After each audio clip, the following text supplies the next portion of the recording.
강원국의 지금 이 사람.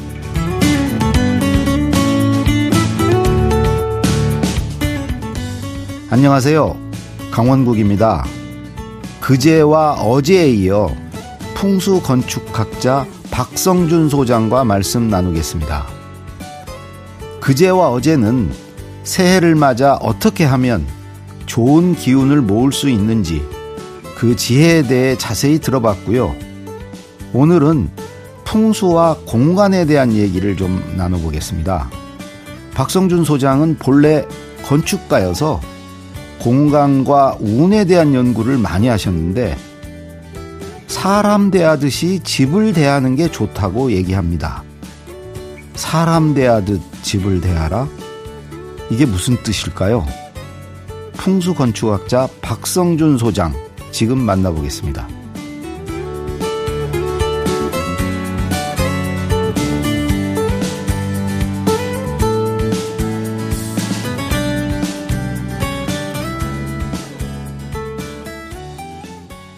박성준 소장님 다시 모셨습니다. 안녕하세요. 네, 안녕하세요. 예. 어제 예고해 주신 게 이제 오늘 연휴 이제 끝나고 오늘은 이제 다들 이제 직장 나가시고 이제 그런 날인데 새해 이제 좋은 운을 불러들이는 이제 공간 배치라든가 이런 걸 얘기를 해 주시겠다고. 네. 그 풍수가 그렇게 중요한가요? 풍수라는 것은 이제 발복하는 자리라고도 볼 수 있을 것 같은데. 그러니까 복을 뭐 불러들이는 그런 자리. 그렇죠. 그런 걸 명당이라고 그러죠. 명당이라고 얘기하죠. 그래서,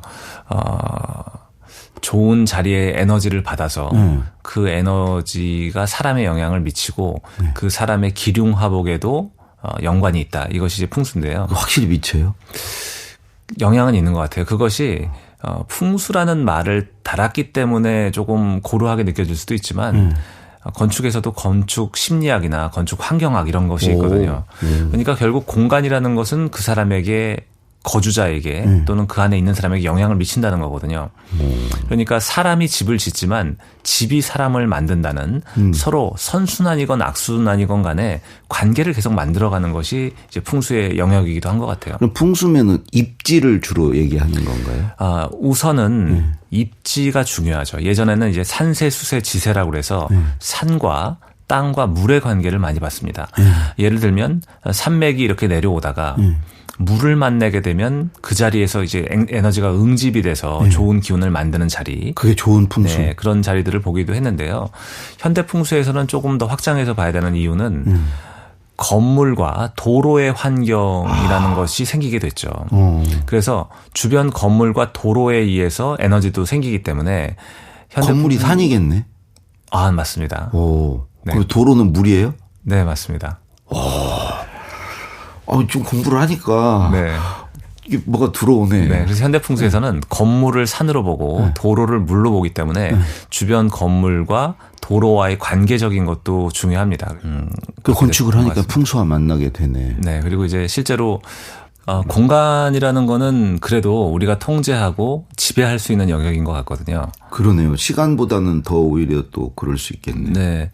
물론 자신의 어떤 상황에 따라서 위치라든가 뭐 크기는 조금 다를 수 있지만 그것은 정해진 거고 현재 집에서 가구나 소품의 배치만으로 에너지를 조금 좋게 만드는 것이 이제 풍수 인테리어인 거거든요. 풍수 인테리어. 네, 그래서 오늘은 이제 풍수 인테리어에 대한 얘기를 좀 해보려고 하는데요.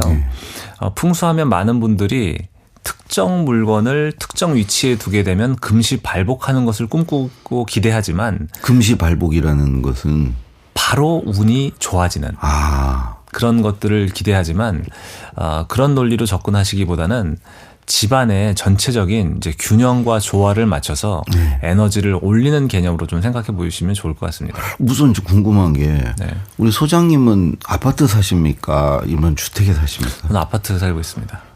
아파트요. 네. 그 무슨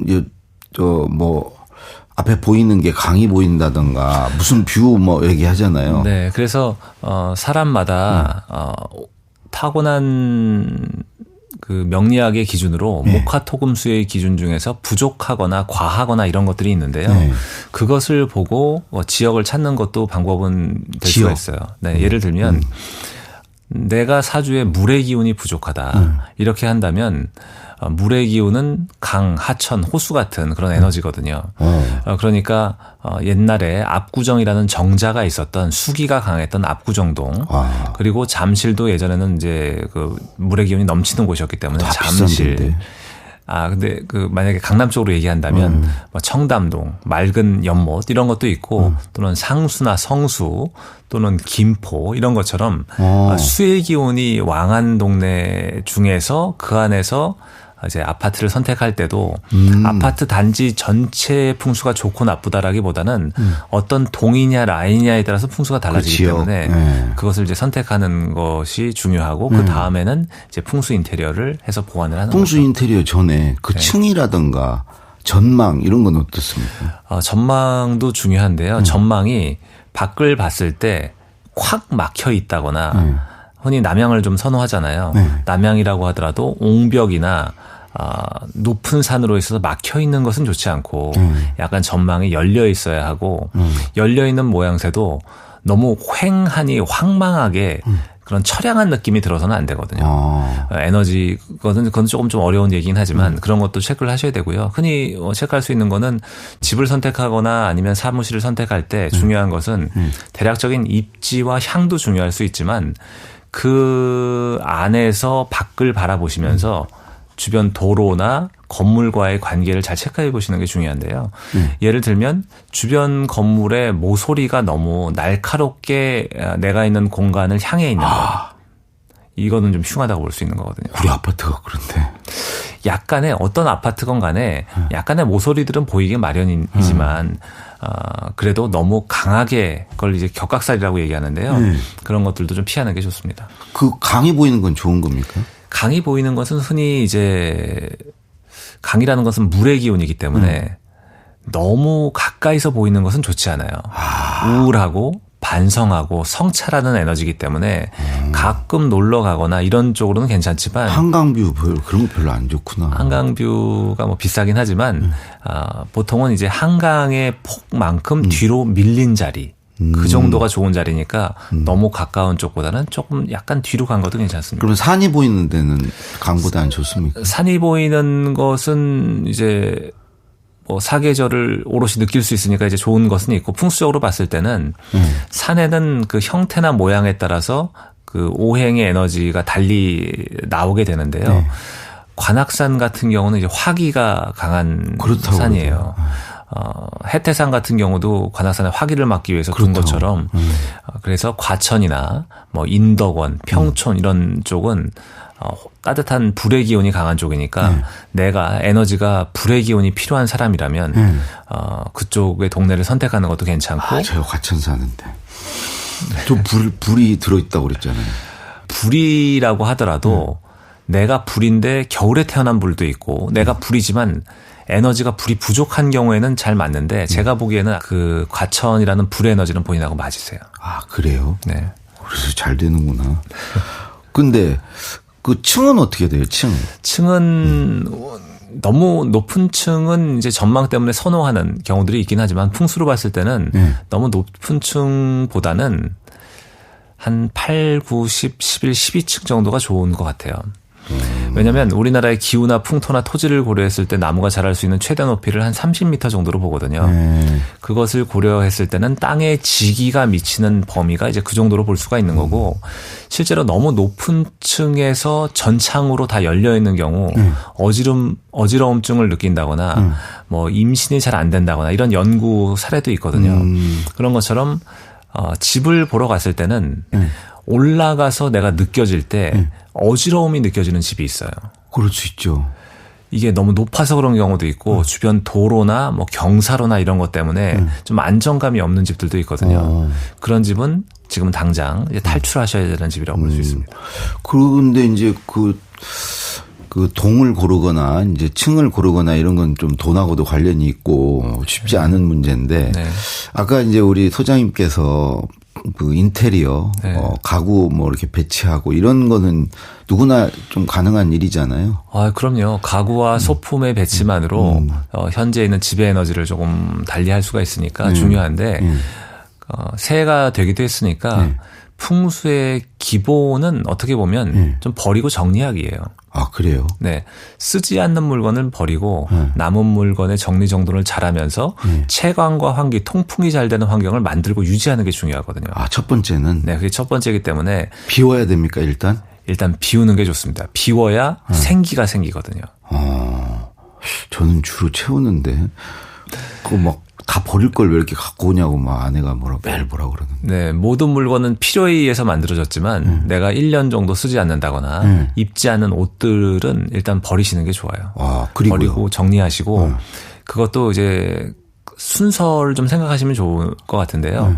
큰 것부터 버리고 정리하시면 버리고 정리할 때 공간이 확연히 드러나기 때문에 또 재미도 느낄 수 있고 그리고 어떤 물건을 봤을 때 나에게 안 좋은 감정이 들게 한다거나 기억이나 추억이 있는 것도 좀 버리시는 게 좋습니다. 그런 거 있을 수 네, 있어요. 내가 영향을 좀 받으니까요.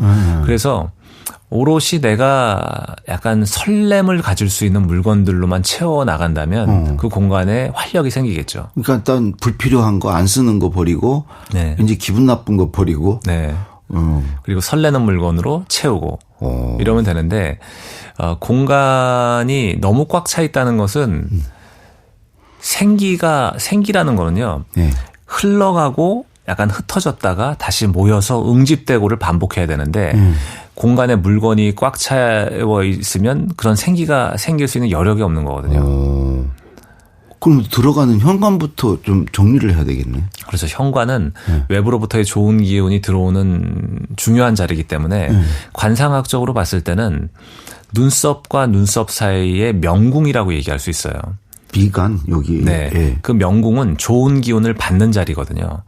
그래서 이 명궁 자리는 흉터나 세로 주름 같은 것이 없는 것이 좋고 깨끗하게 관리하시는 것이 중요한 것처럼 공간에서는 현관이 그런 역할을 하거든요. 그래서 밝고 깨끗하고 처음에 들어갔을 때 바닥 타일 같은 경우도 너무 문양이 화려하거나 패턴이 강해서 심란한 느낌이 들면 좋지 않을 것 같아요. 밝아야 됩니까? 약간 밝고 깨끗하고 좋은 에너지를 받을 수 있도록 우산이나 골프채나 자전거나 이런 쓸데없는 것들을 좀 치워놓는 게 중요한 거죠. 전 골프채는 없고 자전거 놀이랑 다 있는데 그럼 조금 정리하시는 게 좋은데 제일 안 좋은 것은 고장난 것. 그러니까 그 용도에 쓰지도 않을 건데. 네, 쓰지도 않는 것들. 이런 것들을 두는 것은 좋지 않으니까 그런 것부터 정리하시거나 주시거나 파시거나 이러면 좋을 것 같아요. 그리고 저도 가끔씩 하고 있는 방법이긴 한데요. 사실 물건을 좀 사고 싶을 때가 있잖아요. 그러면 중고 앱도 있고 중고를 거래하는 앱도 있고 그런 카페 같은 것도 있는데 그쪽에서 그 물건을 검색하면 여지없이 나오거든요. 있죠. 그 얘기는 물론 이제 그분에게 필요를 다했기 때문에 왔다고도 볼 수 있지만 내가 무작정 사는 행위를 조금 멈추거나 하는데 도움은 좀 되는 것 같아요. 환경에도 도움이 되죠. 좀 우리 자연 환경. 자연 환경에도 지구 환경에도 재활용. 그럼요. 그 가구 배치는 어떻게 해야 되나요? 가구 배치를 할 때는 중요한 거는 균형과 밸런스인데요. 침실은 휴식과 에너지를 채우는 공간이기 때문에 침대의 머리맡의 위치가 좀 중요한데 그 머리맡은 방문을 열었을 때 바로 보이지 않도록 하는 것이 중요하고요. 머리맡이 안 보여야 돼요? 방문을 열면 그 라인에 바로 열자마자 바로 보이는 정면에? 거죠. 네. 그건 아니네요. 네, 그렇게 두는 건 좋지 우리는 않고. 대각선에 있어. 대각선. 대각선 안쪽은 이제 좋은 자리죠. 그래요? 대각선 안쪽은 기운이 이제 응집되는 자리거든요. 지금 이 자리도 앉고 계신 자리도 보게 되면 이 문에서 이렇게 들어와서 안쪽의 자리잖아요. 안정감이 있는 자리죠. 상석이라고 그러죠. 네, 상석이기도 하고 나는 약간 엄호되고 주변의 어떤 모든 것들은 잘 살필 수 있는 자리이기 때문에 침실에서도 그 머리맡이 누웠을 때 방문을 약간 어슷하게 바라보는 자리가 좋은 자리예요. 대각선으로. 네, 그 대각선은 이제 그 거실에서도 마찬가지인데요. 거실에서는 이제 소파의 위치를 잡는 데 있어서 현관에서부터 사람이 가족이 들어왔을 때 대각선 안쪽에서 가족을 얼굴로 맞이할 수 있는 자리가 좋은 자리거든요. 대각선 안쪽은 기가 모이는 자리예요. 사랑과 재물이 쌓이는 이제 제위라고 하는 자리인데요. 럭키존이라고도 얘기를 하는데 그 자리에는 에너지가 모이기 때문에 소파를 현관에서 들어왔을 때 가족을 맞이할 수 있는 대각선 안쪽에 두시는 것이 좋고 다만 거기에 앉아서 그 발코니 쪽을 봤을 때 너무 막혀 있는 전망이 있다면 그 반대로 두시는 것도 고려할 수 있습니다. 애들 책상은 어떻게 해야 됩니까? 아이 책상 같은 경우는 집에서 그 방을 선택하는 데 있어서 가급적 동쪽의 방을 선택하는 게 좋습니다. 왜 그렇죠? 동쪽은 봄의 에너지고 동국마마라는 말도 있었던 것처럼 동쪽에는 의욕과 학습과 자라남을 나타내는 자리거든요. 그렇기 때문에 아이의 방은 동쪽 방으로 두시는 것이 좋고 책상의 배치는 마치 CEO의 책상처럼 내가 앉았을 때 누가 방에서 들어오면 보이는 자리가 좋은 자리예요. 아, 그래요? 네. 그러니까 안쪽 깊숙한 자리도 괜찮고 대부분은 뒤통수가 보이는데 문을 열고 들어가는 그런 책상은. 경우가 많은 게 왜냐하면 아이의 방을 이제 침실과 책상을 같이 놓기 때문에 그런 경우들이 많잖아요. 그럴 경우에는 문이 있는 그 벽 라인에 책상을 두는 것도 방법이에요. 그렇게 두게 되면 내가 이렇게 앉아 있으면 문이 열리면 이렇게 바라보게 되잖아요. 적어도 뒤통수는 아니잖아요. 그렇죠. 근데 모니터를 못 보잖아, 부모들이.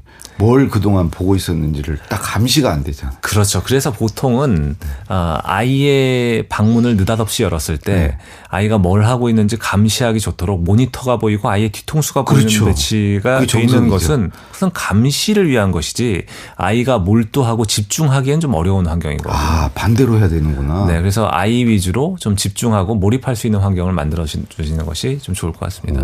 그리고 딱 들어가면 아이가 이제 내 눈을 보게. 그렇죠. 눈이 이렇게 들고. 마주칠 수 있도록 하는 게 좋고. 뭔가를 감출 수 있게. 보던 것을 빨리 치울 수 있게. 네. 그리고 이제 그 컬러도 오행적으로 얘기해 볼 수가 있는데요. 아, 그래요? 네, 목화 토금수의 이제 컬러들이 있는데 목은 청색과 녹색, 화는 빨강과 핑크, 토는 노란 계열, 금은 흰색, 그리고 수는 검정. 정도를 얘기하거든요. 자기에게 맞는 색깔이 있습니다. 색깔이 있는 건데 아이 방 같은 경우는 물론 아이의 이제 오행을 보완하는 컬러도 물론 있을 수 있지만 공부하는 데 있어서 목의 기운이 중요한 의미가 있으니까 청색이나 녹색 계열로 하시는 것도 좋다고 볼 수 있고요. 그리고 만약에 창의적이고 아이디어가 넘치는 그런 예술이나 예체능 쪽의 아이라면 화의 기운, 빨강과 핑크 계열의 소품 같은 것들이 좀 있는 것도 좋다고 얘기할 수 있는데요. 만약에 안방은요? 안방은 사실 상관없어요. 안방도 뭐 얘기할 수 있는데 안방 중에서 중요한 것은 이제 북서쪽이 조금 중요한데 북서쪽은 가장의 자리예요. 가장의 자리. 권위, 위상, 전체를 지배함 이런 자리거든요. 그러니까 북서쪽에 실제로 대표의 어떤 방이 있는 경우들도 종종 있고요. 그리고 집안에서 가장의 그 서재는 북서쪽으로 좀 두시는 게 좋다고 얘기해 볼 수 있습니다. 그렇게 위험 있고 권위적인 게 좋은 건가? 아, 그런 건 아닌데 풍수에서 중요한 것은 안정감도 중요하고 위계와 질서를 잡는 것이 중요하거든요. 위계와 질서가 있어야 돼요. 그래서 예를 들면 어떤 뭐 건물을 보더라도 정문과 후문의 사이즈가 똑같으면서 어디가 정문인지 잘 알 수 없는 모양새는 흉하고 그러니까 정문은 정문다운 정체성이 명확해야 되죠. 트럼프 타워 이제 건축가 다우신데 갑자기 어제 그제는 왠지 건축하고 관련이 없으신 것 같았는데. 네, 그래서 그 뉴욕에 있는 트럼프 타워를 가더라도 정문이 그 정체성이 명확하게 딱 자리를 잡고 있고 그 안쪽을 보게 되면 이제 물이 흘러가는 모습으로 약간 풍수를 활용한 그런 건물을 지었는데요. 서양 사람들도 이 풍수 봅니까? 네, 트럼프 같은 경우는 원래 이제 건축을 할 때 풍수를 조금 많이 활용하기도 했습니다. 그래요? 네. 그리고 빌 클린턴 전 대통령의 집무실도 이제 풍수를 고려해서 이제 디자인한 것으로 알려져 있는 만큼 풍수라는 것은 공간의 어떤 안정감이나 위계를 잡는 데 있어서 합리적인 것을 최우선의 가치로 삼는 서양에서도 활용이 많이 되고 있습니다. 사실 풍수라는 것은 잃을 것이 많은 분들이 풍수를 더 고려하는 분들이 많아요. 그건 그렇죠. 네, 그리고 그렇지 않다고 하더라도 집이라는 공간을 조금 에너지 있게 만들면서 조금 더 행복하고 안정감 있고 많은 것을 성취할 수 있도록 무탈하게 지낼 수 있는 공간으로 풍수 인테리어를 활용하시면 좋을 것 같습니다. 그러면 이게 집에 많이 둬서 좋은 것과 나쁜 것 이렇게 여쭤봐 대답 가능한가요? 제가 어떤 집에 갔는데 코끼리상이 현관에 한 10마리 정도 있는 집을 본 적이 있어요. 제가 어제도 말씀드린 부엉이 30마리. 네, 그래서 너무 많다는 것은 약간 산만해지는 거고 그 약간 잡동산이 비슷하게 되는 거거든요. 내가 매일 잡동산 이거 다 버려버린다고. 그래서 포인트가 될 수 있는 에너지의 생기를 올릴 수 있는 몇 개만 두시는 것이 좋고 너무 과하게 많은 것을 두시는 건 좋지 않습니다. 그거 버리는 날 우리 헤어지는 날이라고 제가 그랬는데. 너무 과하게 하거나 이제 부족하게 하는 것은 좋지 않으니까 특정 물건을 어디에 많이 둔다고 하는 그런 생각보다는 전체적인 집안을 봤을 때 내가 불편하지 않고 아늑하고 포근하고 눈에 띄는 어떤 장식이나 패턴이 있어서 내 어떤 활동을 방해하지 않는 것들. 그리고 아까 위계를 말씀드리고 질서를 말씀드렸는데 질서라는 것은 당연히 신발장은 현관에 있는 게 맞잖아요. 그게 편하기도 하고 발코니에 두고 왔다 갔다 하면서 하시는 분은 없잖아요. 그렇죠. 그런데 그 샤워를 하러 들어가고 뭐 수건을 가져오고 뭐 옷을 갈아입는 과정들도 약간 동선을 생각하면서 그 물건들을 배치하는 것도 중요할 것 같아요. 동선을 고려해야 되는구나. 네, 내 삶의 어떤 패턴과 동선을 생각하고 그리고 붙박이장이나 싱크대 뒤를 봤을 때도 물건의 소유라는 것도 그 안에 있는 물건을 내가 알 수 있을 정도로만 소유하는 것. 왜냐하면 붙박이장의 안에 사실 뭐가 있는지 잘 모르는 경우가 많아요. 많죠. 옷도 마찬가지고. 옷도 마찬가지고 유효기간이 지나서 썩어서 이사 갈 때쯤 버리는 것도 그렇죠. 많거든요. 냉동실에도 많고. 많죠. 그래서 그런 것들을 다 없애고 비우고 그 안에 무엇이 있는지 알 정도로만 소유하는 것이 내 인생을 조금 편안하게 할 수 있는 방법이 되죠. 그러면 이게 피해야 될 것들도 있나요? 피해야 될 물건. 피해야 될 물건은 뾰족하거나 날카롭거나 찬 성질의 철제거나 이런 것들은 좀 집안에 두지 않는 게 좋습니다. 그러면 유리 같은 것도 안 좋아요? 유리도 적정하게 있는 것은 괜찮은데 특히 어르신들 집에 갔을 때 금고가 침대 머리맡에 양쪽에 한쪽에 있는 경우들도 있거든요. 금고라는 것은 무겁고 차갑고 그렇죠. 누르는 에너지고 그리고 수석이나 이런 것도 마찬가지예요. 그래서 특히 침실에는 철제, 날카롭고 뾰족한 것 그리고 뭐 금고 같은 차가운 것, 수석, 돌 이런 것도 두지 않는 게 좋습니다. 그러면 저 식탁에 그 유리 까는 것도 안 됩니까? 식탁은 부엌 같은 경우는 사실 물과 불이 같이 있는 공간이거든요. 오행적으로 봤을 때는 물이 불을 극하는 상극의 공간인데 나무의 그 식탁을 사용한다는 것은 나무가 물 먹고 자라고 그 나무가 타서 불이 되는 상생으로 만들어주기 때문에 부엌에는 나무 소재를 많이 쓰시는 것이 좋고 예전에는 그 나무를 보호하기 위해서 유리를 까는 경우도 있었지만 그것은 이제 금극목해서 좋지 않다 이렇게 볼 수 있습니다. 그것부터 치워야 되겠네. 근데 지금 이렇게 말씀하시는 게 이 명리학 이런 거에 기반한 거죠. 그렇죠. 풍수와 이제 오행에 기반한 말씀들을 드리고 있는 거예요. 갑자기 생각나는데 어제 말씀하셨나? 그제 자기를 알 때, 자기의 운을 점칠 때, 안 좋은 얘기도 다 해 주십니까? 사실 그 사람의 처한 상황에 따라 좀 다른 것 같아요. 그렇죠.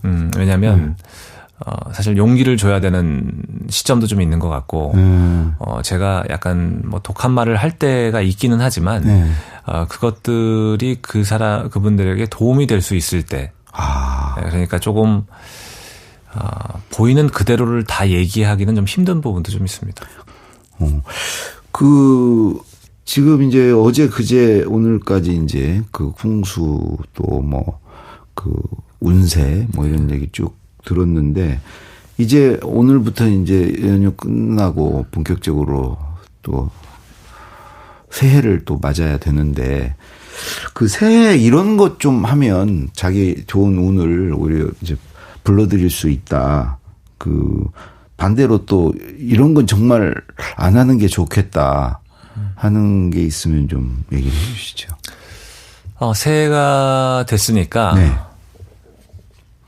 조금 뻔한 얘기일 수도 있지만 뻔한 얘기가 맞는 얘기예요. 예. 청소하시고 대청소하시고 많이 버리고 비우시게 되면 본인의 어떤 공간에서 본질에 가깝게 다가갈 수 있는 것 같아요. 그리고 운을 좋게 하는 것 중에서 또 하나는 산책을 하는 거라고 생각이 들거든요. 산책. 네, 산책을 한다는 것은 걷는다는 것은 결국은 생각한다는 거고 그렇죠. 책을 읽는 것도 생각한다는 거잖아요. 그러니까 자신의 생각을 정리를 하고 하는 의미에서 산책도 중요한 것 같습니다. 그럼 독서도 해야 되겠네. 산책하고. 독서도 중요한데 결국은 직접 체험을 하는 게 제일 중요하다고 생각이 드는데요. 책을 읽는 것보다는 책을 쓰는 것이 직접 체험이고 그림을 감상하는 것보다는 그림을 그리는 것이 직접 체험이고 먹는 것보다는 요리해야 되겠네. 그것이 직접 체험이죠. 근데 제가 생각하기에는 그래도 직접 체험과 가장 유사한 것은 책을 읽는 거라고 생각이 들거든요. 결국은 경험이 자신을 성장을 시키는데 다 경험할 수 없으니 네, 책을 통해서 생각을 확장할 수 있다면 본인의 타고난 그릇이나 성정을 넘어서는 운을 높이는 일이 될 수 있을 것 같습니다. 그러니까 이제 집안 정리하고 산책, 사색 많이 하고 네.